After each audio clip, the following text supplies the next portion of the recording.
Скачок мысли. Мы добрались до своего дома около 7 утра, как раз к завтраку. Я был голоден, но не устал. Мы покинули пещеру и на рассвете спустились вниз в долину.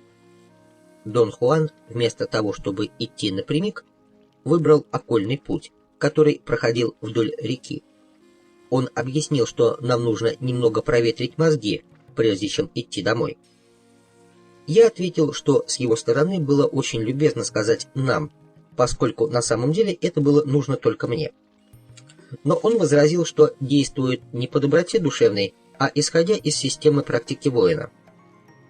«Воин, — сказал он, — всегда настороже, чтобы не попасть в ловушку негибкого человеческого поведения.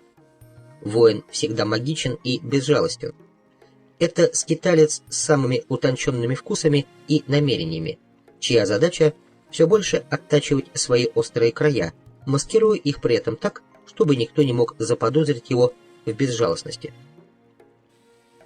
После завтрака я хотел было немного поспать, но Дон Хуан сказал, что мне нельзя терять времени. По его словам, я очень скоро должен был потерять ту небольшую ясность, которая у меня еще оставалась, и если я пойду спать, то совершенно утрачу ее. Не нужно быть гением, чтобы понять, что говорить о намерении трудно, сказал он, быстро рассматривая меня при этом с головы до ног. Но сказать так значит не сказать ничего. Вот почему вместо этого маги предпочитают мистические истории. И они надеются, что однажды слушающий их поймет абстрактные ядра этих историй. Я понимал, о чем он говорит, но по-прежнему не представлял себе, что такое абстрактное ядро или что оно должно значить для меня. Я пытался размышлять над этим, но мысли мне не повиновались. В уме быстро мелькали образы, не давая мне времени подумать о них. Я не мог замедлить их бег хотя бы до такой степени, чтобы можно было их распознать. В конце концов я рассердился и стукнул кулаком по столу. Дон Хуан, хохоча, затрясся всем телом. «Делай то, что ты делал прошлой ночью», — посоветовал он, подмигивая. «Замедлись». Мое раздражение сделало меня очень агрессивным. Я тут же выдвинул какие-то бессмысленные доводы, затем осознал свою ошибку и извинился за несдержанность. «Не извиняйся», — сказал он. «Должен отметить, что понимание, которое придет после, сейчас для тебя попросту невозможно. В данный момент абстрактные ядра магических историй ни о чем тебе не говорят. Позже, я имею в виду спустя годы, они обретут для тебя совершенно ясный смысл». Я попросил Дона Хуана не оставлять меня в неведении и все же обсудить абстрактные ядра. Мне было совершенно непонятно, чего он хотел от меня в связи с этими ядрами. Я убеждал его, что мое теперешнее состояние повышенного осознания могло бы очень помочь мне понять его объяснение. Я умолял его поторопиться, поскольку не мог ручаться за продолжительность такого состояния. Я сказал ему, что скоро вернусь в свое обычное осознание и стану еще большим идиотом, чем я есть сейчас. Это было сказано полушутя. По его смеху я понял, что он так и воспринял мои слова, но сам я был глубоко впечатлен ими. Меня охватило чувство сильной печали. Дон Хуан мягко взял меня за руку и подтолкнул к уютному глубокому креслу, а сам сел напротив. Он пристально посмотрел мне в глаза, и мгновение спустя я был уже не в состоянии выносить силу его взгляда. «Маги постоянно выслеживают самих себя», — сказал он доверительно, как бы пытаясь успокоить меня звуком своего голоса. Я хотел сказать, что моя нервозность уже прошла, и что причиной ее было, наверное, недосыпание, но он не позволил мне и рта раскрыть. Он заявил, что уже обучил меня всему, что надо знать о сталкинге, но я еще не могу извлечь этого знания из глубин повышенного осознания, где я его запрятал. Я сказал ему: что у меня постоянно присутствует какое-то навязчивое ощущение ускользающей тайны. Я чувствовал нечто запертое внутри меня, нечто, заставляющее меня пинать двери, стучать по столу, нечто, что было источником моих фрустраций и делало меня раздражительным. Ощущение, о котором ты говоришь, испытывает каждое человеческое существо, сказал он. Это напоминание о существовании нашей связи с намерением. У магов такое чувство особенно пронзительно именно потому, что их цель заключается в повышении чувствительности связующего звена до такой степени, чтобы они смогли управлять им посредством своей воли. Когда давление связующего звена становится чрезмерным, маги ослабляют его, выслеживая самих себя. «Я все еще не очень-то понимаю, что ты подразумеваешь под сталкингом», — сказал я, «но мне кажется, что на каком-то определенном уровне я точно знаю, что ты имеешь в виду». «В таком случае я попытаюсь помочь тебе прояснить то, что ты знаешь», — сказал он. «Сталкинг — это процедура очень простая. Сталкинг — это особое поведение, которое основано на определенных принципах. Это скрытое, незаметное, вводящее в заблуждение поведение, предназначенное для того, чтобы дать толчок. Когда выслеживаешь самого себя, то даешь самому себе толчок, действуя безжалостно и искусно. Он объяснил, что когда сознание мага начинает увязать под тяжестью поступающих впечатлений, как это бывало со мной, то лучшим или, пожалуй, единственным средством против этого является использование идеи смерти для того, чтобы сообщить толчок сталкингу. Идея смерти является колоссально важной в жизни магов, продолжал Дон Хуан. Я привел тебе неисчислимые аргументы относительно смерти, чтобы убедить тебя в том, что знание о постоянно угрожающем нам неизбежном конце и является тем, что дает нам трезвость. Самой дорогостоящей ошибкой обычных людей является индульгирование на ощущение, что мы бессмертны. Как будто если мы не будем размышлять о собственной смерти, то сможем избежать ее. Ты должен согласиться, Дон Хуан, что, не думая о смерти, мы охраняем себя от переживаний по этому поводу. Да, именно с этой целью мы и не думаем о ней, согласился Дон Хуан. Но эта цель не является стоящей даже для обычных людей, а уж для магов она попросту пародийна. Без ясного взгляда на смерть нет ни порядка, ни трезвости ума, ни красоты. Маги борются за достижение этого очень важного понимания, чтобы на, возможно, более глубоком уровне облегчить постижение следующей истины. У них нет ни малейшей уверенности, что их жизнь продлится дольше этого мгновения. Такое понимание дает магам мужество быть терпеливыми и все же совершать действия, быть уступчивыми, не будучи глупыми. Дон Хуан пристально посмотрел на меня. Он улыбнулся и тряхнул головой. «Да», — продолжал он, — «мысль о смерти — это единственное, что может придать магу мужество. Странно, правда? Она дает магу мужество быть искусным без самомнения, но самое главное, она дает ему мужество быть безжалостным без чувства собственной важности». Он снова улыбнулся и слегка подтолкнул меня локтем. Я сказал ему, что мысль о собственной смерти ужасает меня, и что я постоянно думаю о ней, но это все равно не дает мне мужества и не побуждает к действию. Я только становлюсь циничным и впадаю в глубокую меланхолию. «Твоя проблема очень проста», — сказал он. «Тобой слишком легко овладевают чувства. Я уже говорил тебе, что маги выслеживают самих себя, чтобы побороть власть своих навязчивых идей. Имеется много способов сталкинга самого себя. Если ты не хочешь использовать идею смерти, используй для сталкинга самого себя стихи, которые ты мне читаешь. Извини, не понял. Я уже говорил тебе, что по многим причинам люблю поэзию, сказал он. С ее помощью я занимаюсь выслеживанием самого себя.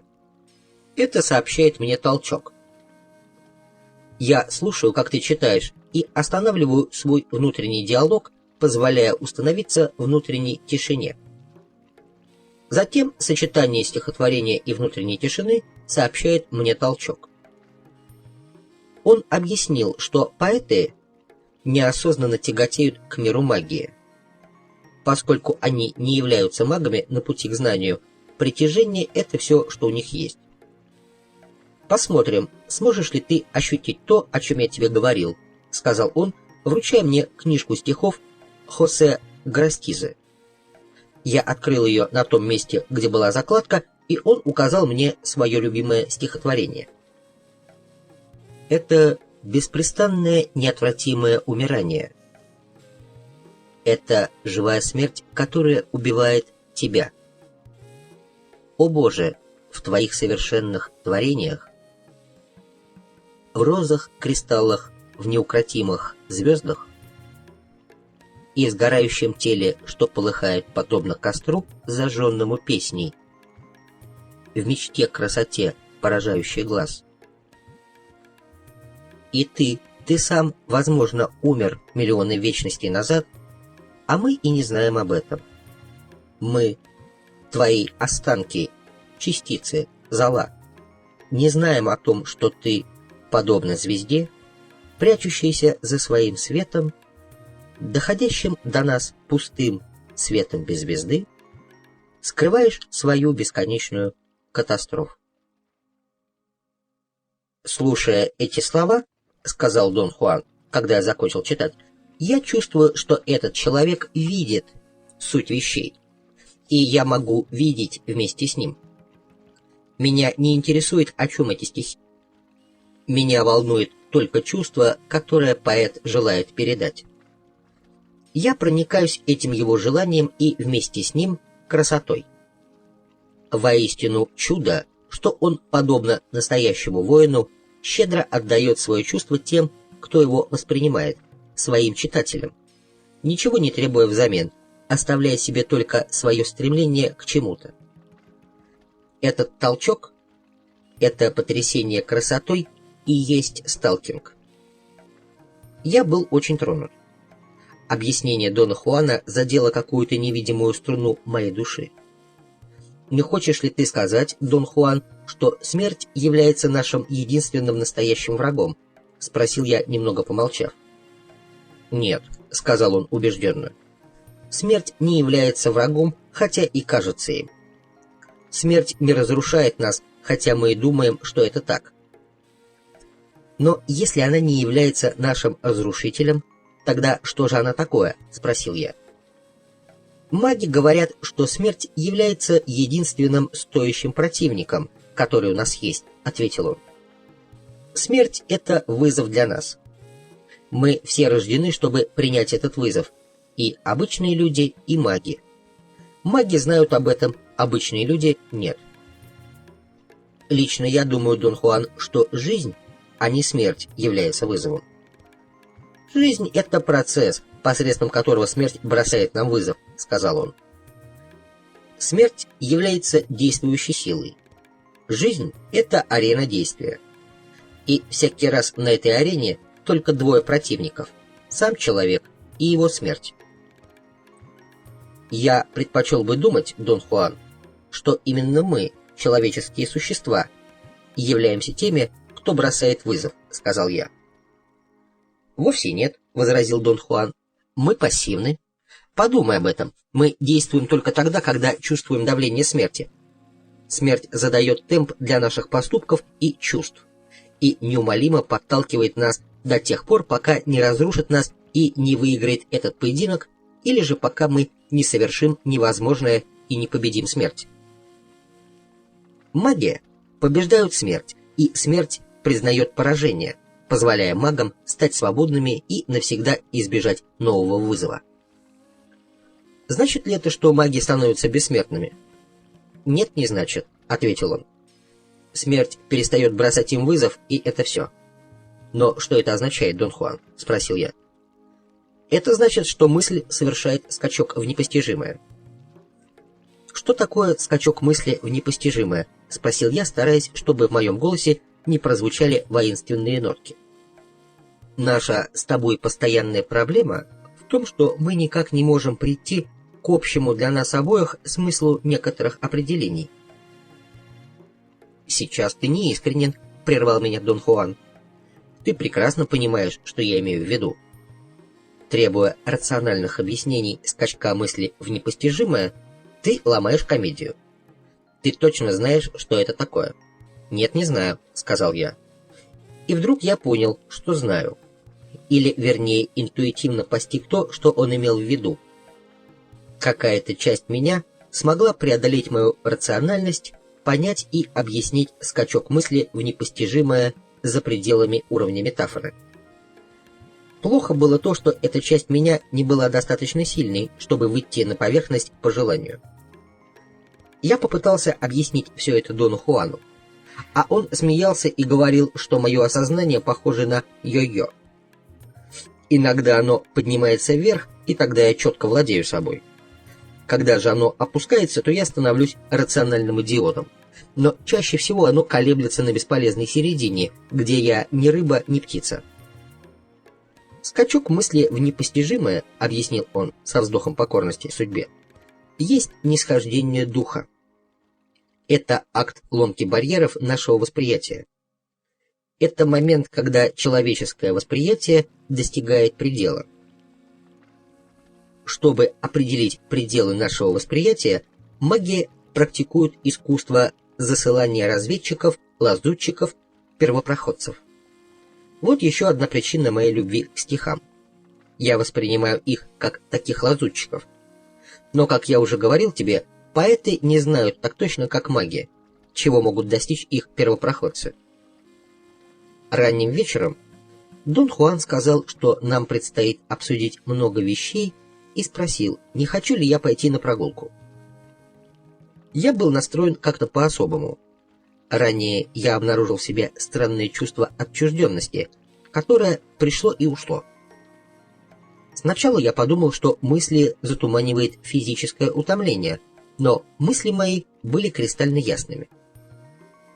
Поэтому я стал понимать, что эта странная отрешенность – результат моего перехода в повышенное осознание. Мы вышли из дома и стали прогуливаться по городской площади. Я поспешил спросить Дона Хуана о моей отрешенности, прежде чем он успел заговорить о чем-нибудь другом. Он объяснил это переключением энергии.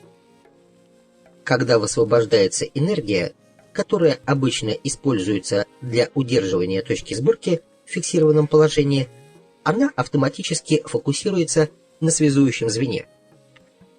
Он заверил меня, что нет никакой особой техники или приемов, при помощи которых маг заранее мог научиться перемещать энергию с одного места на другое. Скорее дело здесь в мгновенном смещении, которое происходит после достижения определенной степени опытности. Я спросил его, что это за степень опытности? «Чистое понимание», — ответил он. Для того, чтобы добиться такого мгновенного смещения энергии, требуется четкая связь с намерением. А для того, чтобы установить эту четкую связь, необходимо только иметь намерение сделать это, используя чистое понимание. Естественно, я попросил объяснить, что такое это чистое понимание. Он рассмеялся и присел на скамью. «Я собираюсь рассказать тебе нечто существенное касательно магов и магических действий», — начал он. «Кое-что о скачке мысли в непостижимое». Он сказал, что некоторые маги были рассказчиками историй. Эти истории были не только разведкой для определения пределов восприятия, это был их путь к совершенству, силе, духу. На секунду он замолчал, очевидно подыскивая подходящий пример, затем напомнил, что у индейцев Яки существует свод исторических событий, который называется «памятные даты». Я знал, что эти памятные даты были устными рассказами об их истории как народа, ведущего войну против захватчиков своей родины, сначала испанцев, потом мексиканцев. Дон Хуан, будучи индейцем Яки, с чувством заявил, что эти памятные даты были перечнем их поражений и россияния. «Итак», — обратился он ко мне, — «что ты, как человек-ученый, мог бы сказать об изложении магом-рассказчиком историй, основанных на памятных датах?» «Скажем, история о Каллисто Муни, концовку которой он изменяет, и вместо того, чтобы расписывать, как Каллисто Муни был схвачен и четвертован испанскими палачами, что соответствует действительности, он изображает Каллисто Муни победоносным повстанцем, которому сопутствует успех в освобождении своего народа. Я знал историю Каллисто Муни.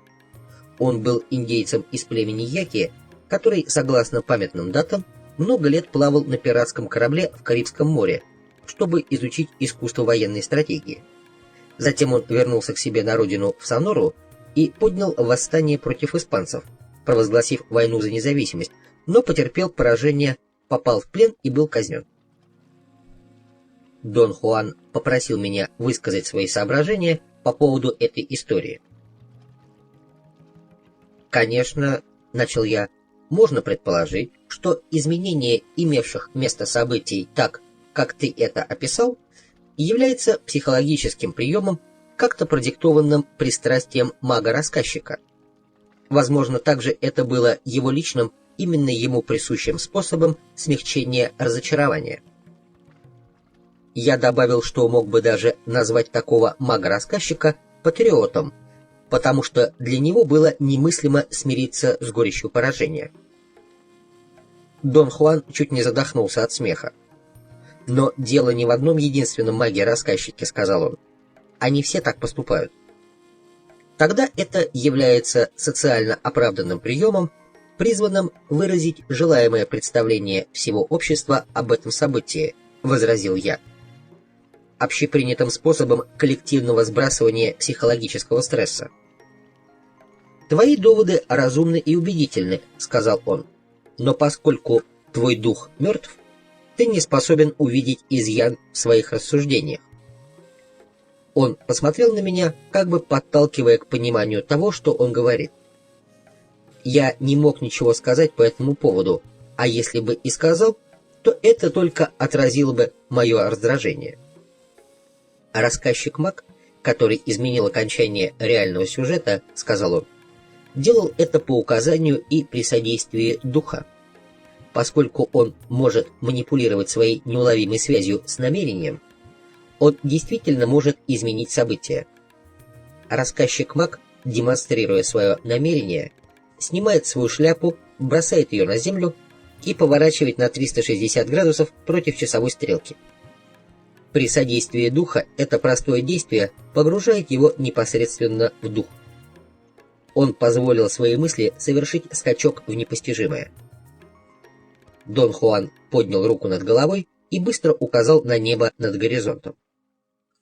Поскольку его чистое понимание является лазутчиком, исследующим эту безбрежность вне нас, — продолжал он, — рассказчик-маг знает, без тени сомнения, что где-то в этой бесконечности в данный момент обрушивается дух.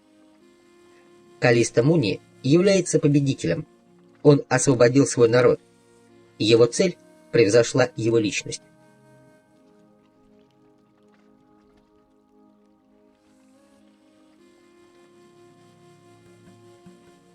Перемещение точки сборки.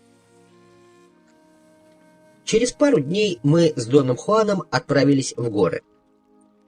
Где-то на полпути к предгорьям мы сели отдохнуть. Днем раньше Дон Хуан решил найти подходящее место для объяснения некоторых сложных аспектов искусства овладения осознанием. Обычно он продолжал идти к ближайшей горной гряде на западе, однако на этот раз он избрал восточные вершины. Они были намного более высокими и находились дальше.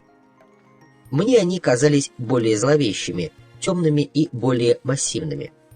Но я не мог сказать точно, было ли это личное впечатление, или мне каким-то образом передалось восприятие гор Доном Хуаном. Я открыл свой рюкзак.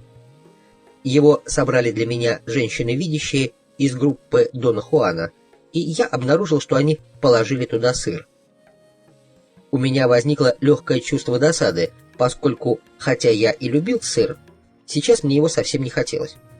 Но невозможно было отказаться от него, раз уж он там был.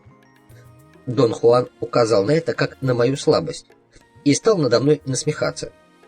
Вначале это привело меня в замешательство, но затем я решил, что если уж у меня нет сыра, я не могу его и потерять. Дело в том, что неутомимые шутники из отряда Дона Хуана всегда клали мне в рюкзак большой кусок сыра, который я, конечно же, всегда съедал.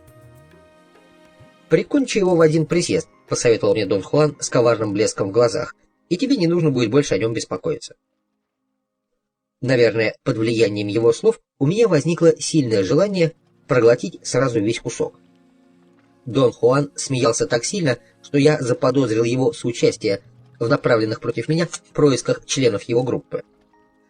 Уже более серьезным тоном он предложил заночевать здесь, в предгорьях, а затем через день-два добраться до самых высоких вершин. Я согласился.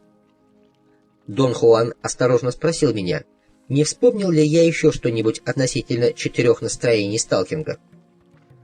Я признался, что пробовал делать это, но меня подводит моя память. «Помнишь ли ты, что я говорил тебе о природе безжалостности?» — спросил он. «Безжалостности как противоположности жалости к самому себе». Я не мог вспомнить. Дон Хуан, казалось, обдумывал свои дальнейшие слова. Затем он остановился. Уголки его губ изогнулись в гримасе притворного бессилия.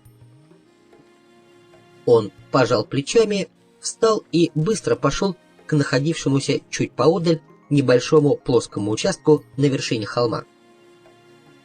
«Все маги безжалостны», — сказал он, когда мы расположились на этой площадке. «Но ты знаешь это. Мы обстоятельно обсудили эту тему». После долгого молчания он сказал, что мы должны продолжить обсуждение абстрактных ядер магических историй. Но он предполагает говорить о них все меньше и меньше, потому что приближается время, когда мне придется открыть их самому и позволить им обнаружить свое значение. «Как я уже говорил тебе, — сказал он, — 4-е абстрактное ядро магических историй называется нисхождением духа или перемещением точки сборки, благодаря намерению. История гласит, что для того, чтобы тайны магии открылись человеку, о котором мы говорим, духу необходимо обрушиться на него.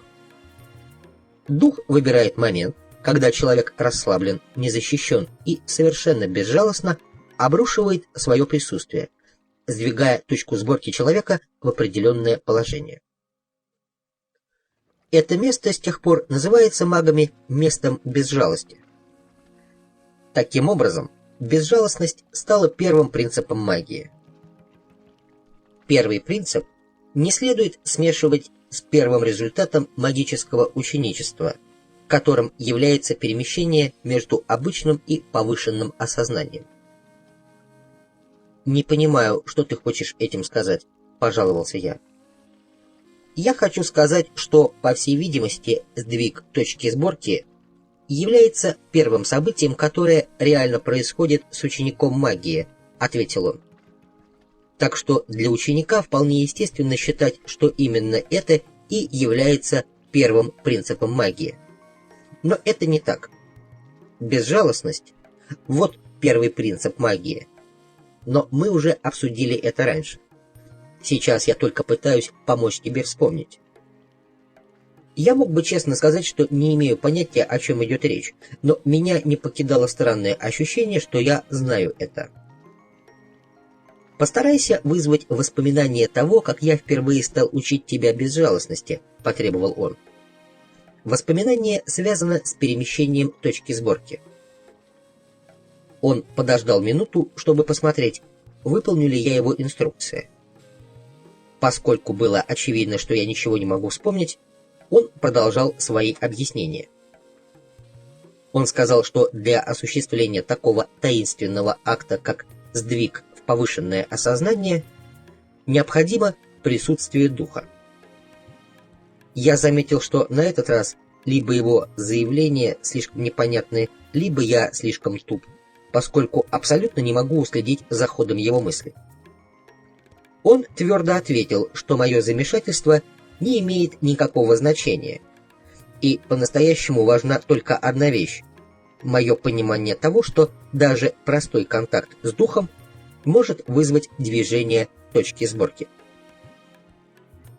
«Я уже говорил тебе, что Нагваль является проводником духа», — продолжал он, «поскольку он на протяжении всей жизни безупречно устанавливает свое связующее звено с намерением, и поскольку он обладает большей энергией, чем обычный человек, он может позволить духу проявляться через него.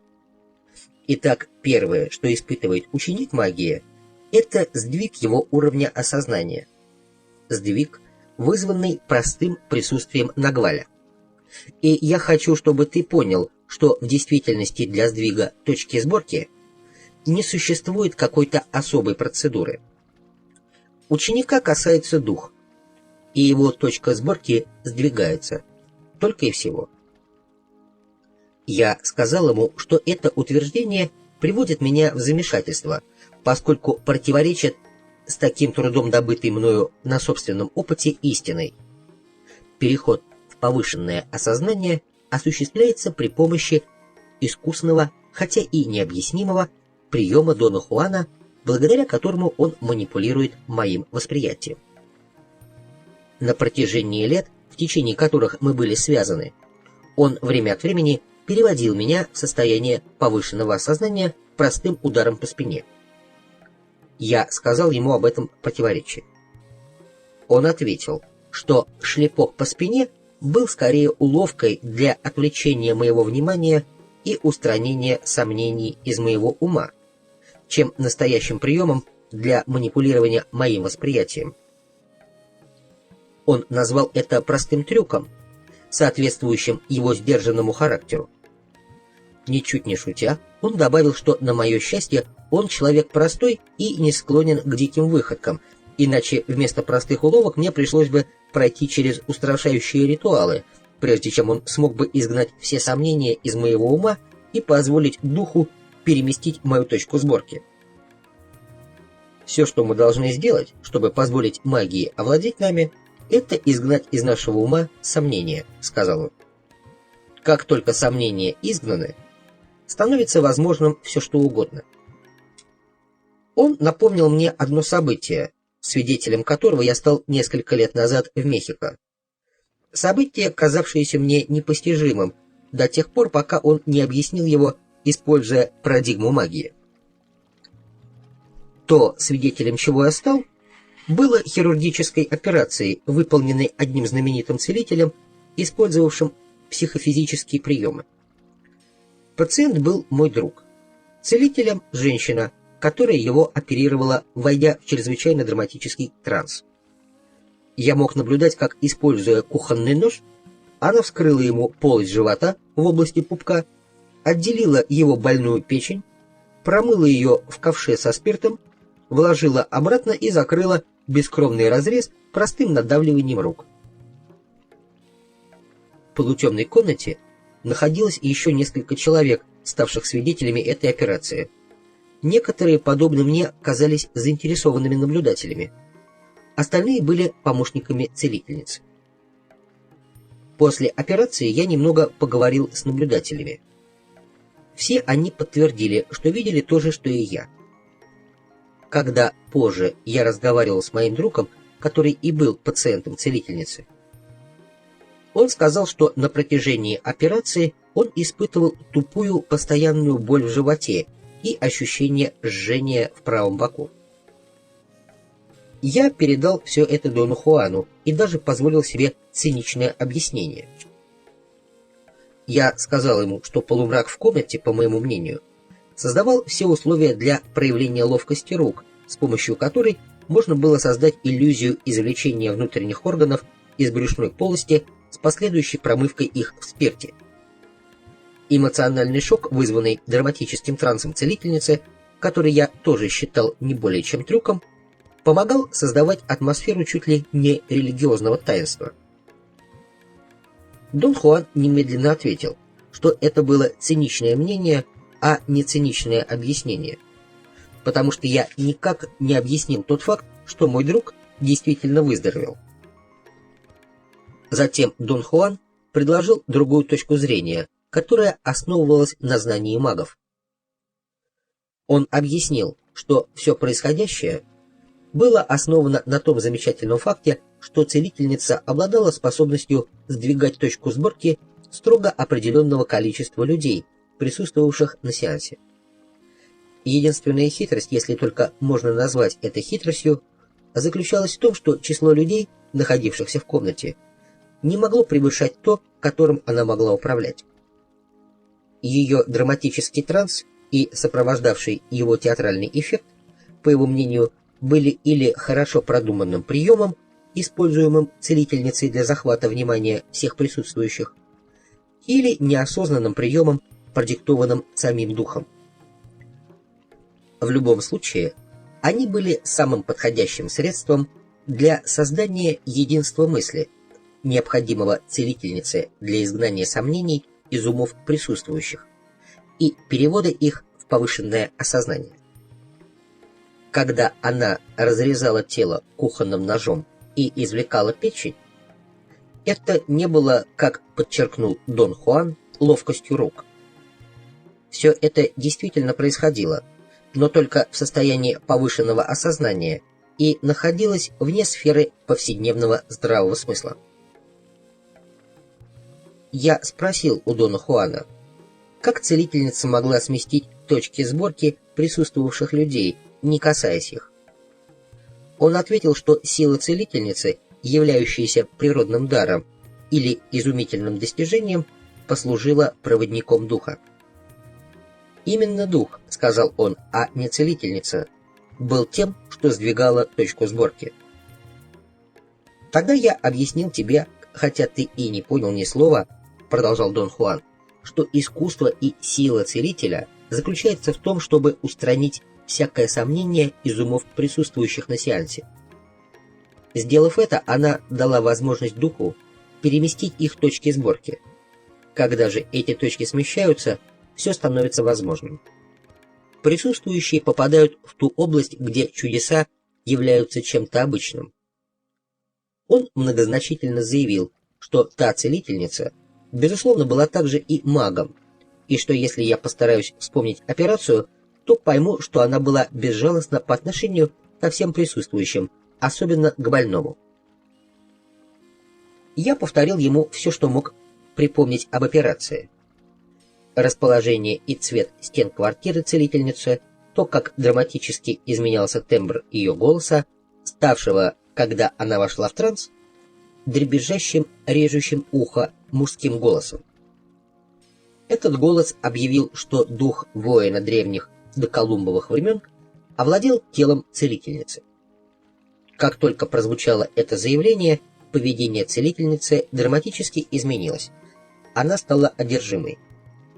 Она была очевидно и абсолютно спокойна и приступила к операции с полной уверенностью и твердостью. Я предпочитаю слово «безжалостность» словам «уверенность» и «твердость», заявил Дон Хуан, а затем продолжал.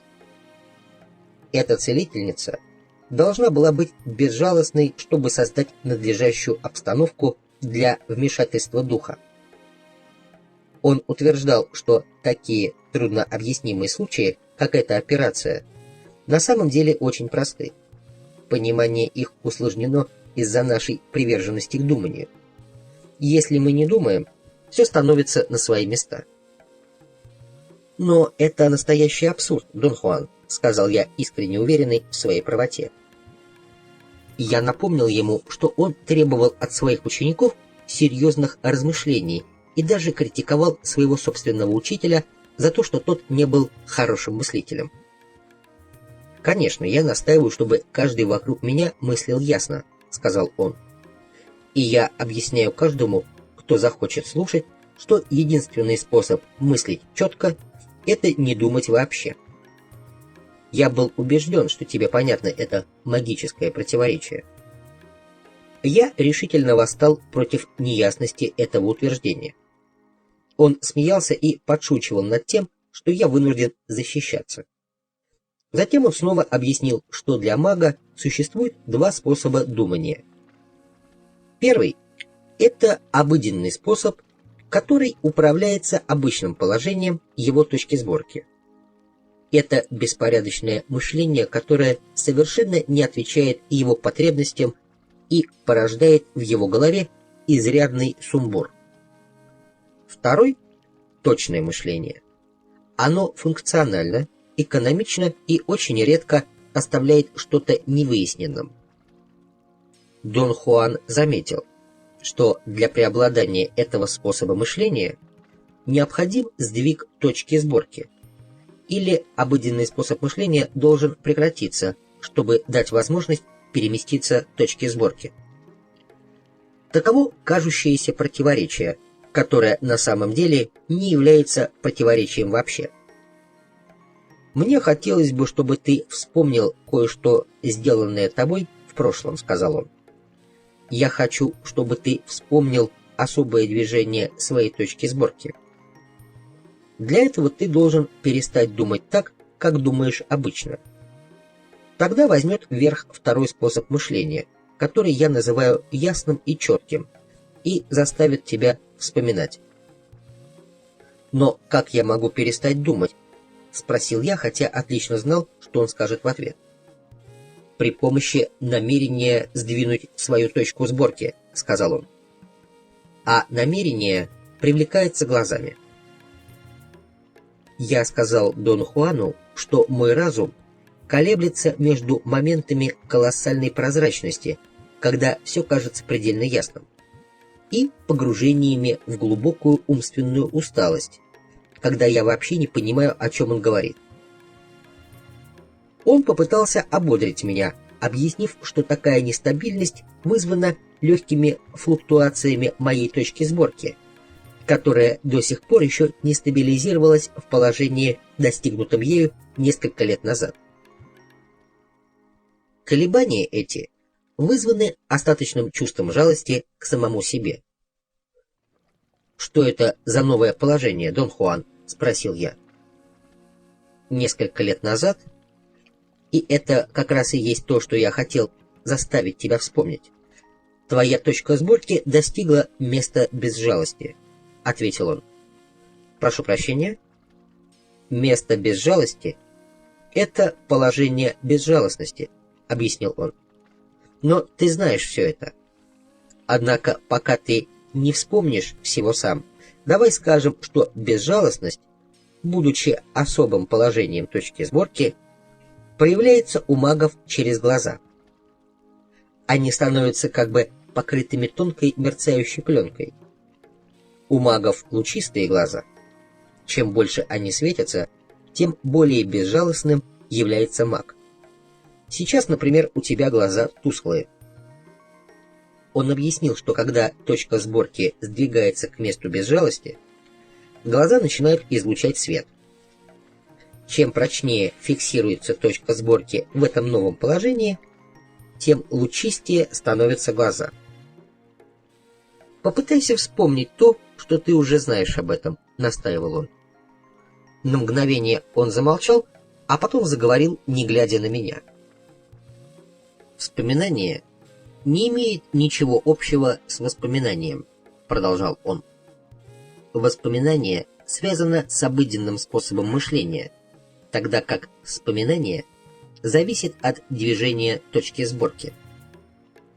Ключом к движению точки сборки является перепросмотр собственной жизни, к которому прибегают маги. Маги начинают свой перепросмотр с думания, с воспоминаний о наиболее важных событиях своей жизни. От простого думания они затем переходят к реальному пребыванию в месте события.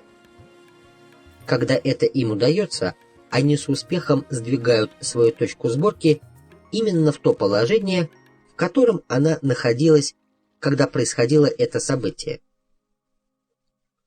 полное воспроизведение события с помощью сдвига точки сборки известно как воспоминание магов. Он взглянул на меня, словно желая убедиться в том, что я слушаю. «Наша точка сборки постоянно смещается», — объяснил он. «Но это незначительное смещение. Маги полагают, что для того, чтобы заставить свою точку сборки сместиться в нужное место, они должны использовать намерение. А поскольку невозможно узнать, что такое намерение, то маги притягивают его с помощью своих глаз». «Право, все это для меня совершенно непостижимо», — сказал я. Дон Хуан положил руку под голову и растянулся на земле.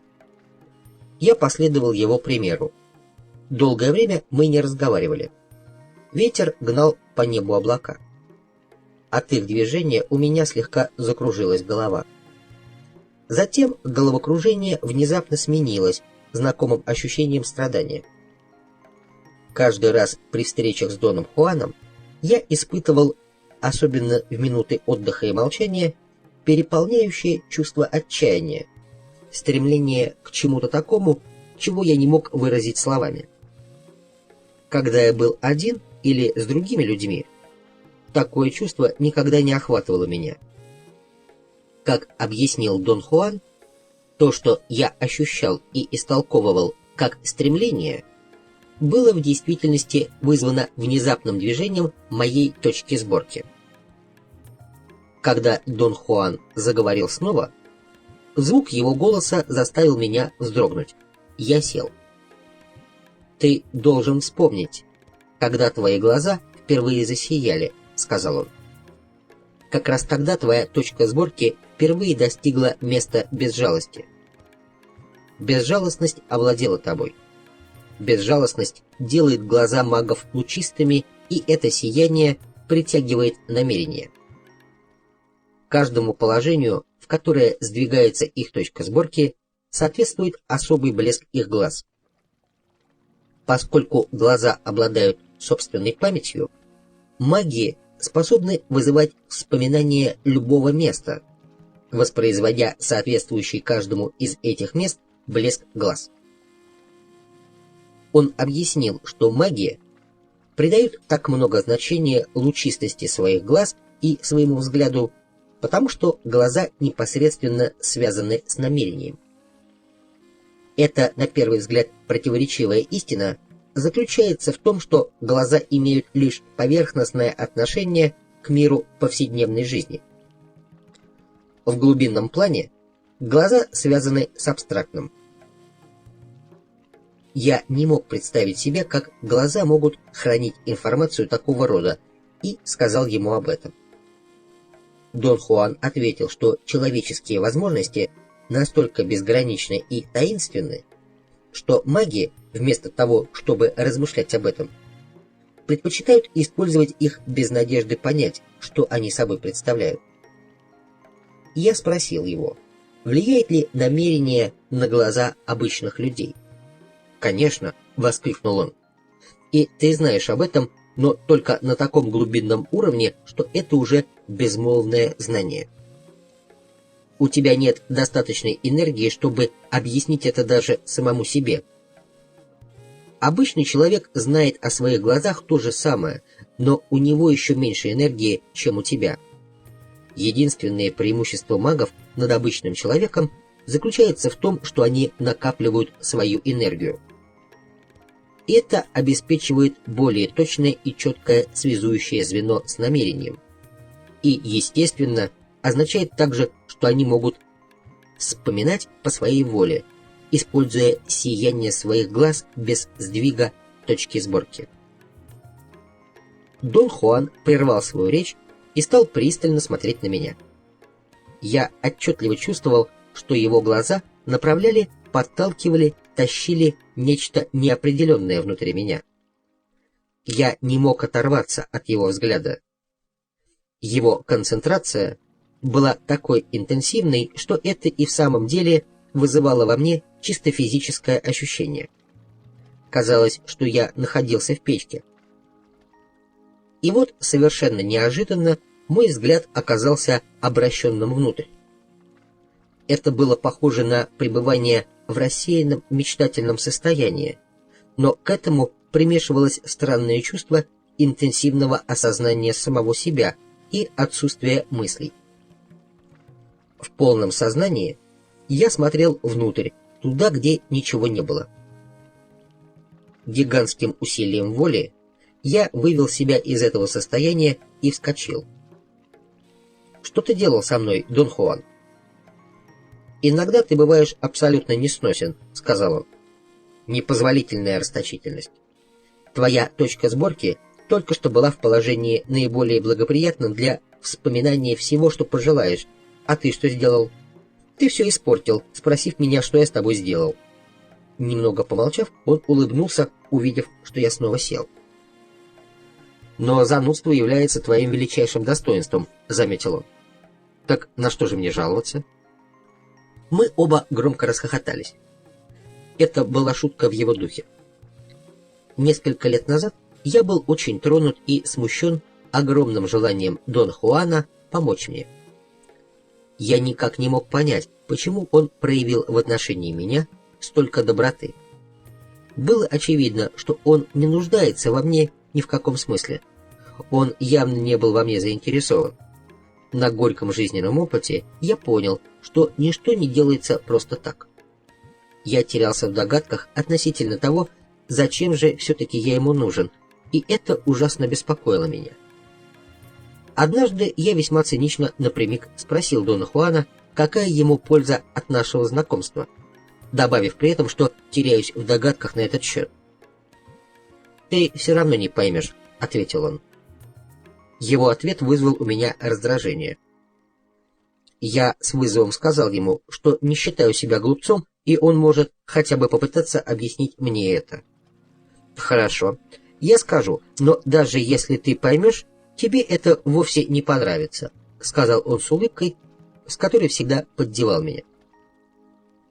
«Как видишь, я стараюсь щадить твое самолюбие». Я был задет и потребовал, чтобы он сказал, что имеет в виду. «Ты уверен, что хочешь услышать правду?» — спросил он, зная, что я никогда не скажу «нет», даже если от этого будет зависеть моя жизнь. «Конечно, хочу, даже если ты просто дразнишь меня», — ответил я. Он стал смеяться, словно это была хорошая шутка. И чем больше он смеялся, тем сильнее становилось мое раздражение. «Не вижу ничего смешного», — сказал я. «Никогда не стоит докапываться до лежащей в основе правды», — сказал он. «Эта правда подобна краеугольному камню, глыбе, на которой покоится целая куча разных вещей. Если мы начинаем пристально рассматривать эту глыбу, результат может оказаться малоутешительным. Я предпочитаю этого не делать». Он снова рассмеялся. Его глаза, светившиеся озорством, казалось, подталкивали меня к дальнейшим расспросам. И я снова стал настаивать на том, чтобы он мне все рассказал. Я старался говорить спокойно, но настойчиво. «Хорошо, я скажу, если ты так хочешь», — проговорил он со вздохом человека, который уступает неразумной просьбе. «Во-первых, я хотел бы сказать, что все, что я делаю для тебя, это не из корысти. Ты не должен платить за это. Как ты знаешь, я был безупречен в отношении тебя. Ты знаешь также, что эта моя безупречность не есть капиталовложение.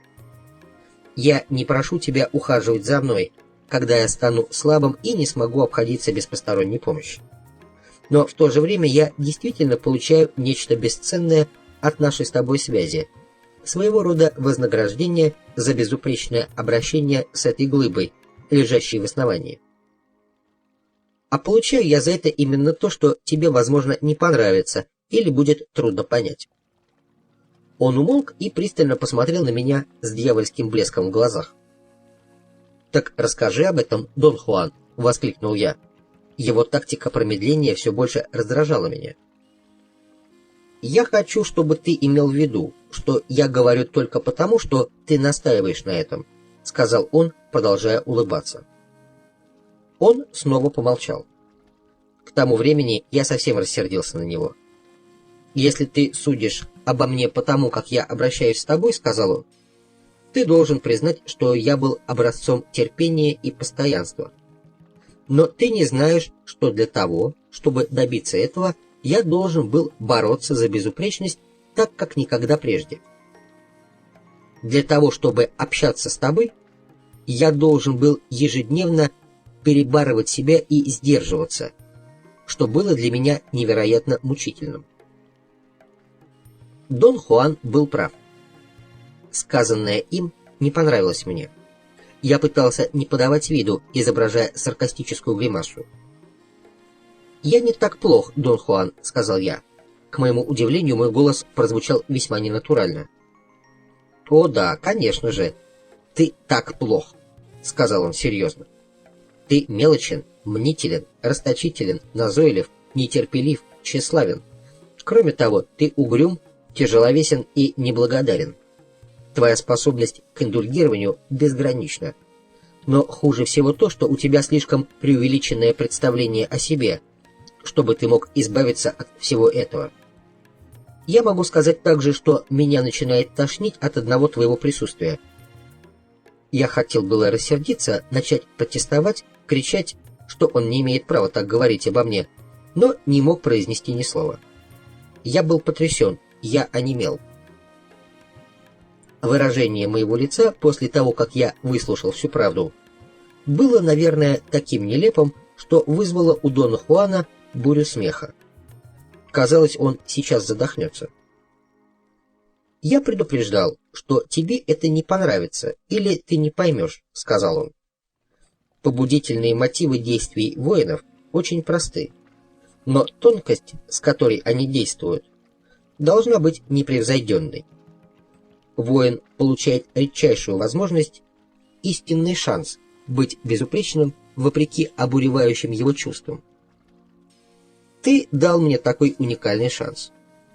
Действуя свободно и безупречно, я омолаживаюсь и обновляю свое удивление миром.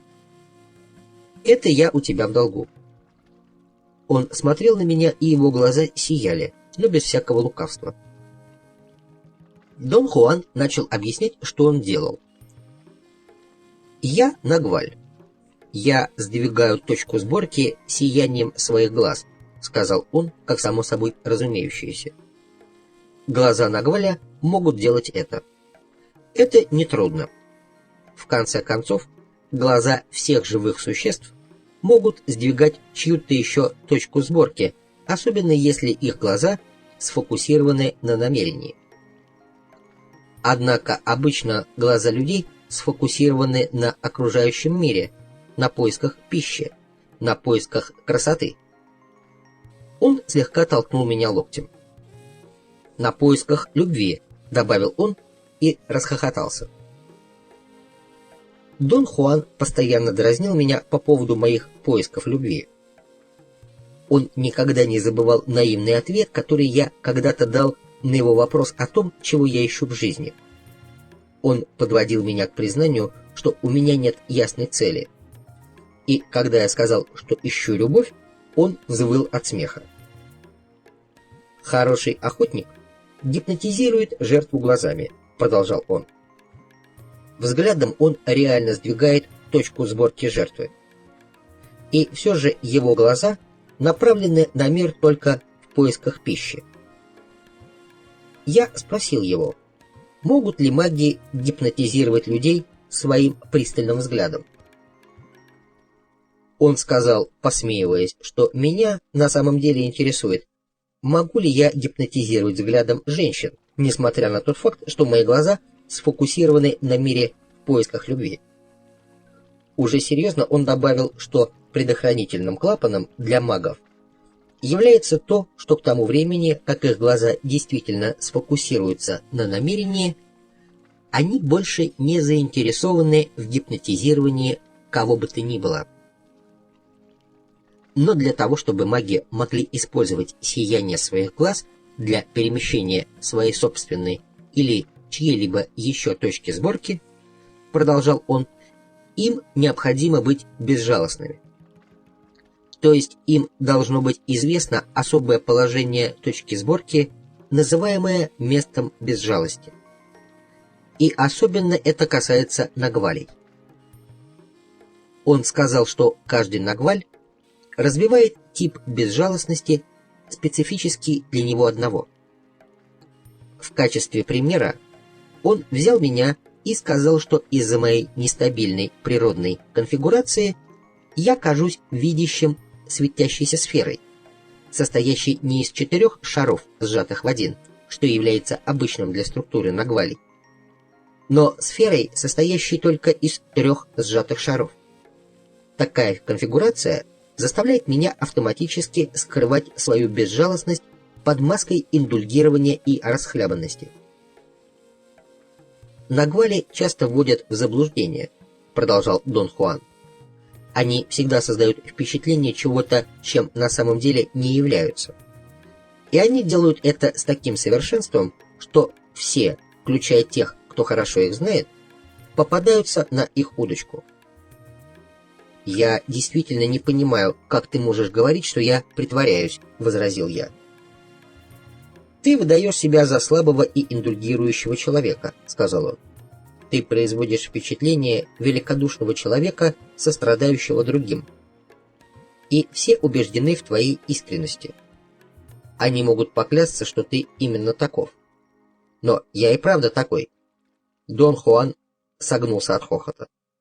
Характер нашей беседы приобретал очень неприятный для меня оттенок. Я хотел внести максимальную ясность. Я неистово доказывал, что был искренним во всех своих проявлениях и требовал привести пример, подтверждающий противоположное. Он сказал, что я постоянно обращался с людьми с неуместным великодушием, создавая у них ложное впечатление о себе как о непринужденном, открытом человеке. Я тут же возразил, что открытость — это важная черта моего характера. Он засмеялся и заявил, что если бы это было правдой, то зачем мне тогда так необходимо, чтобы люди, с которыми я общаюсь, в конце концов осознавали, что я их обманываю, хотя я и не говорю им об этом ни слова. Доказательством этого служит то, что когда они оказывались не в состоянии понять, что я лгу, и принимали мое поведение за чистую монету, я демонстрировал им ту самую холодную безжалостность, которую я пытался скрывать. Его слова привели меня в отчаяние. Я не мог согласиться с ним. Я продолжал молчать. Я не хотел показать, что уязвлен. Пока я раздумывал, как мне реагировать, он поднялся и пошел прочь. Я остановил его, схватив за рукав.